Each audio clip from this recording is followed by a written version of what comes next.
Continuando con el curso de protección radiológica en línea, hoy vamos a ver la clase de decaimiento radioactivo. Esta clase fue preparada por nuestro grupo de trabajo y va a ser presentada por mi persona, Jugley 6. El contenido de este tema de decaimiento nuclear va a ser el siguiente. Vamos a ver un poco de la historia de la radioactividad para luego irnos a los conceptos de radioactividad, estabilidad nuclear y tipos de decaimiento alfa, beta y gamma, para luego definir lo que es la ley de decaimiento radioactivo y el periodo de semidesintegración. Y finalmente vamos a ver algunos ejemplos de radioisótopos empleados en la medicina y en la industria. Ahora bien, vamos con un poco de historia. En la Universidad de Würzburg, Alemania, en la Facultad de Física, el 8 de noviembre de 1895, Wilhelm Renger trabajaba en su laboratorio. Renger trabajaba con una bobina de inducción que generaba alta tensión que enviaba a través de dos electrodos a un tubo al vacío. Renger se dio cuenta que si acercaba una pantalla de platinocianuro de bario, ésta producía fluorescencia.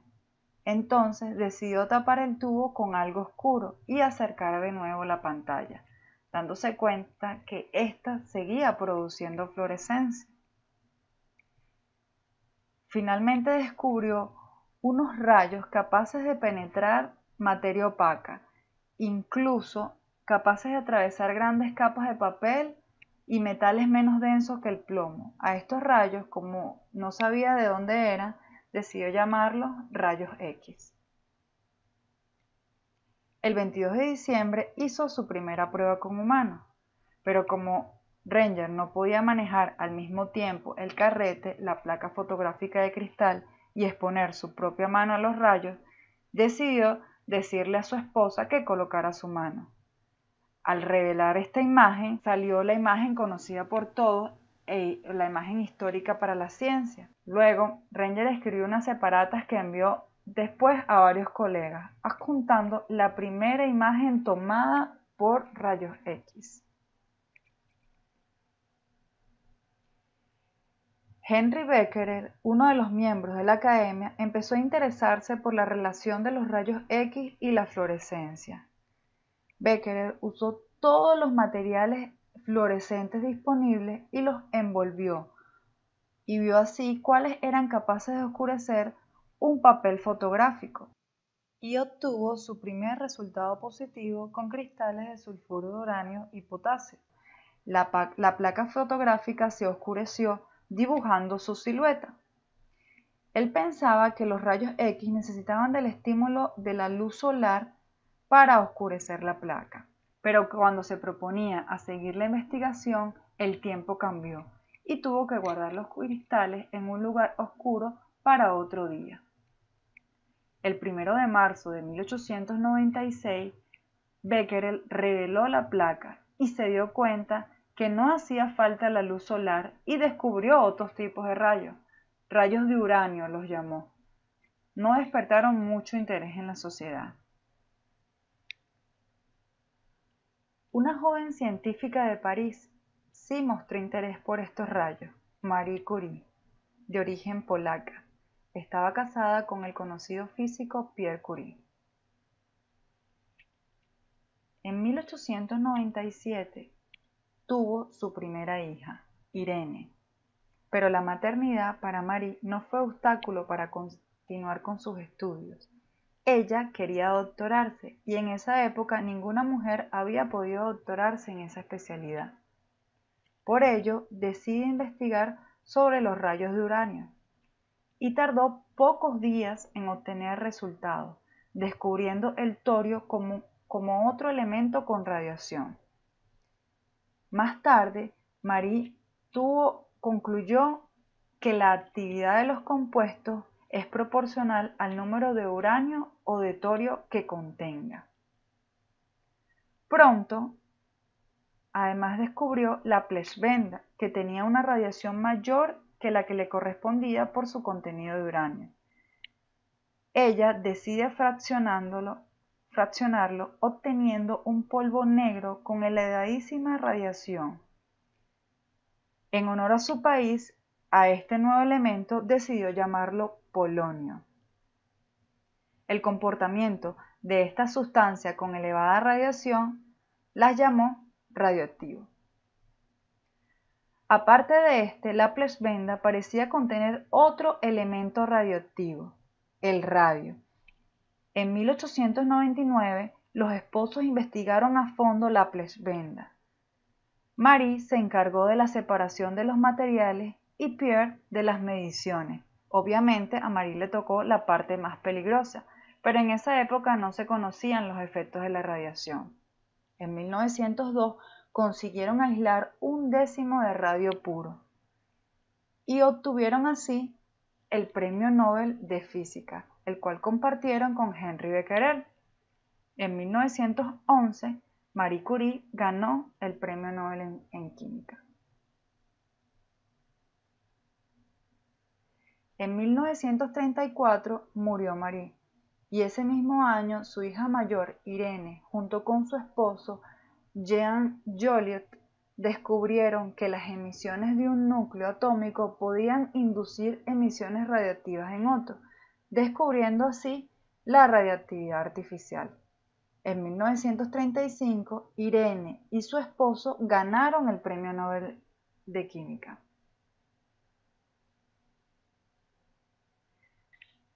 El término radioactividad se refiere a aquellas transformaciones espontáneas que involucran cambios en el núcleo. La energía liberada en estas transformaciones se emite en forma de varios tipos de radiación, tanto ionizantes como fotones, electrones, etc., como no ionizantes, como los neutrinos. Si un átomo es o no radioactivo dependerá únicamente del núcleo. Son muchos los factores de los que depende si un átomo es radioactivo o no. En base a esto, nace el concepto de estabilidad nuclear, la cual nos dice qué tan probable es que un determinado átomo irradie. Siempre que un átomo sea inestable, irradiará hasta disminuir su energía. Para entender un poco mejor, vamos a recordar lo visto en temas anteriores en este curso. Recordemos que en el núcleo se localizan los protones y los neutrones y se llaman nucleones. El número de protones que coincide con el número de electrones se le llama número atómico y se representa con la letra Z. El número másico, el cual se representa con la letra A, es la suma de protones y de neutrones que forman el átomo. Ahora bien, si X es el símbolo del elemento, entonces la nomenclatura sería X, el símbolo del elemento, A, el número másico y Z, el número atómico. Otra nomenclatura comúnmente usada es la siguiente, en donde X es el símbolo del elemento, guión, el número másico. Esta gráfica nos representa el número de neutrones en función del número de protones, donde aparecen todos los núcleos conocidos y que permite predecir la estabilidad de los mismos y el tipo de desintegración radiactiva que sufrirán en una reacción nuclear. En esta gráfica podemos observar que para núcleos ligeros Z menores a 20 tenemos que están situados en la bisectriz del cuadrante. Esto porque poseen el mismo número de protones que de neutrones, es decir, que N es igual a Z. Estos son estables. Para Z mayores a 83, ya serían estos que están aquí, tenemos que son inestables o radioactivos. Los núcleos inestables por encima de la banda de estabilidad emiten rayos betas negativos. Los que están por debajo de la banda de estabilidad emiten betas positivos o positrones.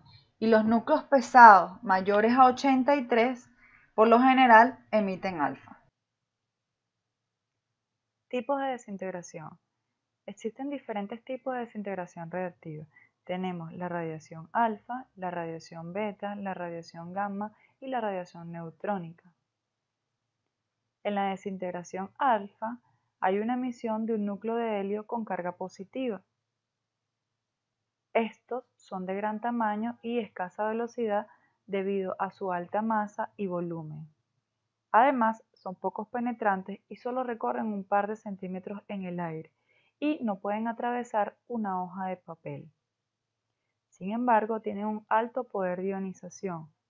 Esto puede traer un problema para la salud, ya que si una partícula alfa es ingerida o inhalada, las partículas emitidas pueden generar un gran daño en una región localizada de los tejidos.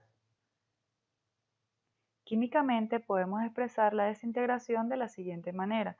Si llamamos P al elemento padre y H al elemento hijo, tenemos que inicialmente el elemento padre cuenta con un número másico A y un número atómico Z. En la desintegración, en la emisión del núcleo de helio, tenemos que el elemento hijo va a perder 4 unidades del número másico y 2 unidades en el número atómico. La desintegración beta. La desintegración beta se produce porque los núcleos inestables tienen demasiados neutrones. Estos núcleos alcanzan la estabilidad emitiendo electrones. Estos son más penetrantes que las partículas alfa, pero tienen menor poder de ionización que ellas y son capaces de atravesar una hoja de papel, pero pueden ser detenidas con una lámina de aluminio. En grandes cantidades es nociva para la salud y químicamente la podemos describir de la siguiente manera. Tenemos que inicialmente el núcleo padre tiene un número atómico A y un número másico A y un número atómico Z. Al desintegrarse va a expulsar una partícula beta y su número atómico aumenta o disminuye una unidad debido al protón ganado o perdido. Además, emite un neutrino o un antineutrino dependiendo del caso. En la emisión del beta negativo tenemos que consiste en la emisión espontánea de electrones por parte de los núcleos. Químicamente la podemos expresar de la siguiente manera, en donde tenemos que el núcleo padre con un número másico A y un número atómico Z va a originar un elemento hijo con el mismo número másico A, pero aumentando una unidad el número atómico, emitiendo una partícula beta negativo y un neutrino. Para la desintegración beta positiva, en la que un protón del núcleo se desintegra y da lugar a un neutrón, a un positrón y a una partícula, a una neutrina, entonces tenemos que químicamente se expresa de la siguiente manera, teniendo que el núcleo hijo generado va a tener el mismo número másico A, pero el número atómico disminuye en una unidad, emitiendo una partícula beta positiva y un antineutrino. Para la desintegración gamma, tenemos que cuando un núcleo emite radiación gamma, pasa de un estado excitado a un estado fundamental. Por lo tanto, no cambia ni el número másico ni el número atómico. Por no poseer masa, es capaz de penetrar grandes estructuras, siendo necesario varios centímetros de concreto para detenerlo. Como vemos en el siguiente gráfico, en este caso es una lámina de plomo. Tiene un muy bajo poder de ionización y es nociva para la salud debido a mutaciones ocurridas a nivel celular. Químicamente podemos expresarla de la siguiente manera, en donde vemos que el núcleo padre con un número másico A y un número atómico Z va a permanecer el núcleo hijo con el mismo número másico A y el mismo número atómico Z, más una partícula gamma o una partícula de energía. Ley de desintegración reactiva. Si una muestra de un material radioactivo está formado por n sub 0 núcleos y después de un tiempo t quedan n núcleos sin desintegrarse, se puede demostrar que se cumple la siguiente ecuación. N va a ser igual a n sub 0 núcleos multiplicada por la exponencial de menos lambda t, en donde n sub 0 es el número de núcleos iniciales, t es el tiempo transcurrido, n el número de núcleos después de un tiempo t y lambda es la constante de desintegración o constante radiactiva que tiene un valor característico para cada sustancia radioactiva. Si esta constante radioactiva es grande, la velocidad de desintegración también lo va a ser. Es decir, que cuanto mayor sea esta constante radioactiva, más radioactiva va a ser la muestra. En la siguiente gráfica podemos observar que los núcleos radioactivos se desintegran siguiendo una ley de exponencial negativa, en donde vemos que para un periodo de semidesintegración vamos a obtener la mitad de los núcleos iniciales. Cuando pasan 2 periodos de semidesintegración vamos a tener un cuarto de los núcleos iniciales, 3 periodos de desintegración, un octavo de núcleos iniciales y así sucesivamente hasta llegar a prácticamente cero. El periodo de semidesintegración o de medio es el tiempo que tarda una muestra que contiene un número de núcleos en desintegrarse la mitad de ellos. La ecuación que la define es la siguiente, en donde este tiempo de semidesintegración va a ser igual al logaritmo neperiano de 2 dividido entre la constante de desintegración, la cual es característica para cada sustancia radioactiva. En este cuadro podemos observar los periodos de semidesintegración para los diferentes radionucleidos empleados en la medicina. Por ejemplo, vemos que para el tecnecio 99 el periodo de semidesintegración es de 6.02 horas, mientras que para el yodo 131 es de 8.1 días. Para el cobalto 60 es de 5.25 años y para el cesio 137 28 años. Otro radionucleido comúnmente empleado es el iridio 192, el cual tiene un periodo de semidesintegración de 74 días. Y así para los demás radionucleidos. La actividad es la velocidad de desintegración de una sustancia reactiva que tiene n núcleos. Y la ecuación es la siguiente, A va a ser igual a lambda por n. La unidad del Sistema Internacional de la Actividad es el becquerel, el cual equivale a una desintegración por segundo. Debido a que la actividad A y la masa m de una sustancia reactiva son directamente proporcionales al número de núcleos n, entonces se va a cumplir lo siguiente.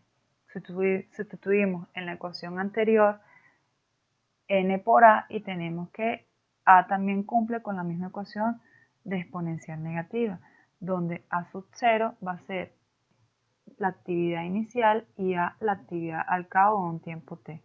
De igual manera sucede con la masa, en donde m sub 0 va a ser la masa inicial y m va a ser la masa después de un tiempo t.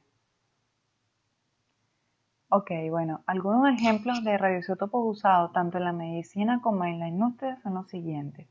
Tenemos de emisores de partículas alfa.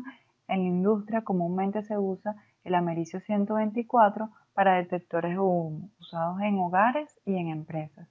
También antiguamente se usaba el radio 226, el cual se usaba para la luminiscencia de relojes o algunas señalizaciones, pero rápidamente fue sustituido por el tritio debido a la alta peligrosidad que tiene el radio. De emisores de partículas beta tenemos que en la industria se usa el oro 198, el cual se usa en la aplicación de la industria del petróleo para la perforación en pozos en búsqueda del petróleo. Y también el estroncio 90, el cual se usa para fuentes certificadas para la calibración de detectores, cámaras de ionización, etc.